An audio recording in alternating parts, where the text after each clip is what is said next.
On the January 12th episode of Downton Abbey, a very popular character is violently sexually attacked, raped. We want to talk about the impact and implications of this kind of incident when it occurs in popular culture. The YWCA of Western Massachusetts operates one of several rape crisis programs in our region. With me now are Mary Reardon Johnson, Executive Director of the YWCA of Western Mass, and Marlene DeJesus, Clinical Director for the YWCA. Thank you both for being with us. Mary, let me ask you first. It is fictional in this case, but it was frightening to see. It was heartbreaking, sickening. What effect does portraying this kind of a violent sexual attack have in the real world for women who may have suffered such an incident when this kind of thing is broadcast?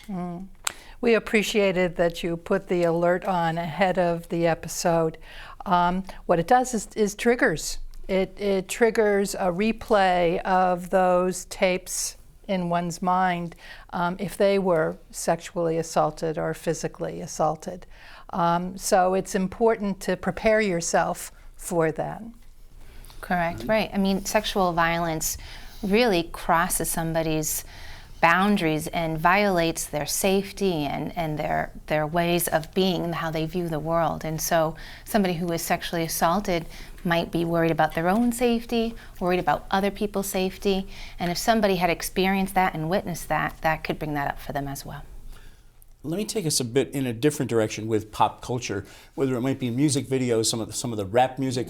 There's almost a glamorization of violence and often sexual violence. That's got to have an impact on everything you try to do, people that try to fight domestic violence and rape as well. A tough one to address, really. It's real tough to address. It normalizes some of these behaviors and really can continue a culture objectifying a person, a woman, and making it an okay thing to do. And so the accountability is not there. And so a person might be very afraid to speak up and talk about it because they might not be believed, or they might think that it's normal, that it is okay.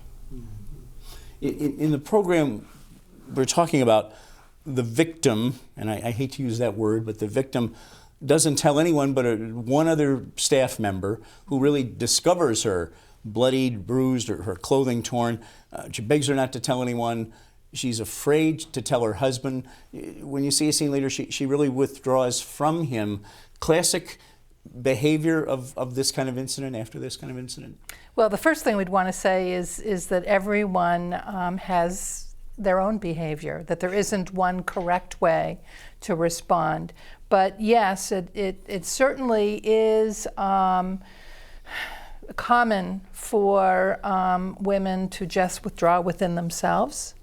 For women and men who have been sexually assaulted, to withdraw within themselves, to do really some very internal exploration, but also wanting to protect the people around them. You know, I don't know if she couldn't face it herself, wasn't ready to deal with it herself, but right away, yes, wanted to protect him. Right away, wanted to cover it up. Right away, wanted to disassociate with it. And people kind of let in that reality on their own terms. You know, some women don't deal with the fact that they've been sexually assaulted till days, weeks, months, years later, which is why we use the term triggering, that watching something, hearing something such as that could trigger an episode in their own life that they've put in the back of their head not wanting to deal with to protect them from it.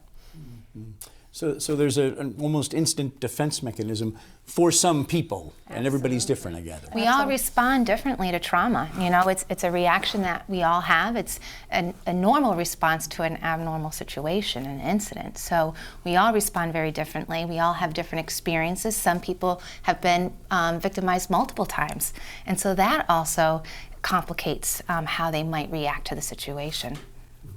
In this case, the attacker is a visitor, someone who is not well, but at least slightly known to the woman.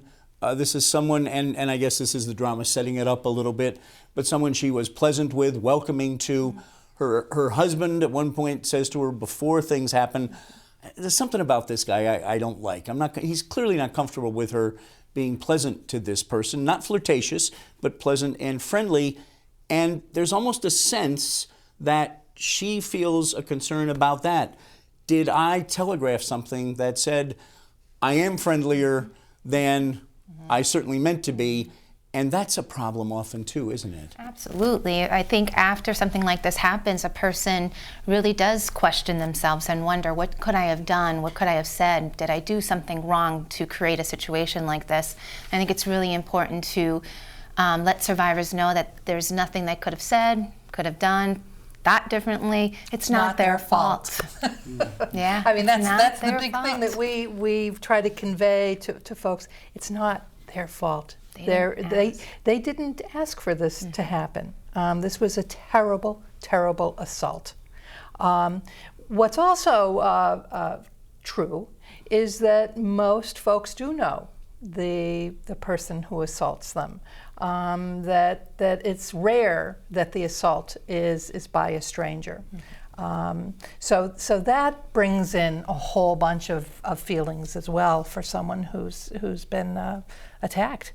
Well, go ahead, please. And it can bring up some safety concerns, because if you do know the person, there could be retaliation of that you did speak up and tell somebody. So there is safety concerns, real safety concerns that a survivor has to grapple with and come to terms in deciding what their next step is in dealing with the trauma. In the program, again, we're talking about, we actually see only the attacker starting to make his intentions clear, blocking a woman's route of escape, forcing a kiss on her, then hitting her.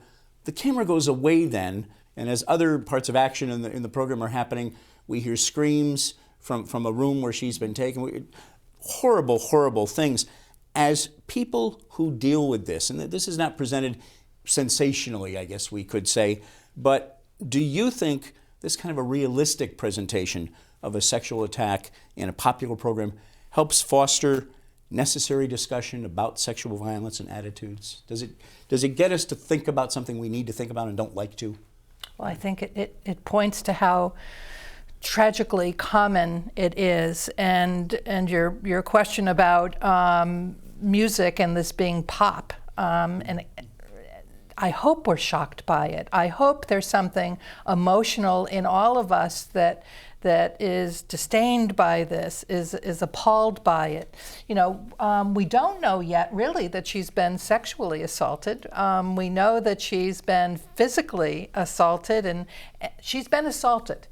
And what matters is that she's been hurt and she has been victimized. And the details are less important than the fact that he had no right to do what he did.